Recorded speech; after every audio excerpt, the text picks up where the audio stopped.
കുട്ടി ജനിച്ചു കഴിഞ്ഞാൽ അവന് വളരെ നല്ല രീതിയിൽ കൃത്യമായിട്ട് അവൻ്റെ വൈറ്റൽസും അതേപോലെ തന്നെ ഹെഡ് സർക്കംഫറൻസ് എല്ലാം നമ്മൾ നോക്കേണ്ടതുണ്ട്.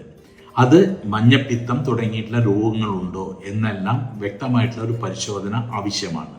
ഈ പരിശോധനയ്ക്കെല്ലാം ശേഷം അവന് മുലപ്പാൽ ഊട്ടുക.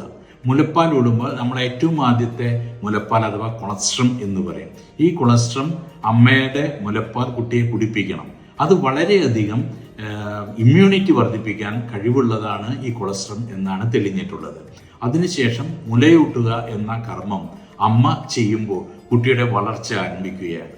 ആ വളർച്ച നമ്മളൊരു മൈൽ സ്റ്റോൺ അല്ലെങ്കിൽ ഒരു നാഴികക്കല്ല് എന്നെല്ലാം പറയും. എന്താണ് മൈൽ സ്റ്റോൺ? ഈ മൈൽ സ്റ്റോൺ ഓരോ സമയാധിഷ്ഠിതമായി കുട്ടികൾക്ക് ഓരോ രീതിയിലുള്ള വളർച്ച അച്ചീവ് ചെയ്യേണ്ടതുണ്ട്. അത് ശരിയായ രീതിയിൽ എത്തുന്നുണ്ടോ എന്ന് ശ്രദ്ധിക്കണം.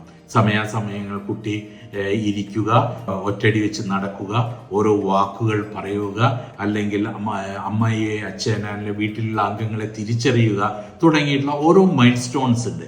അതെല്ലാം കുട്ടിയുടെ വളർച്ചയുടെ ഭാഗമാണ്. ഇതിൽ വളരെ പ്രാധാന്യം ചെയ്യുന്ന ആയുർവേദ ചികിത്സാ രീതികൾ വളരെ വ്യക്തമായിട്ട് പറയുന്നുണ്ട്.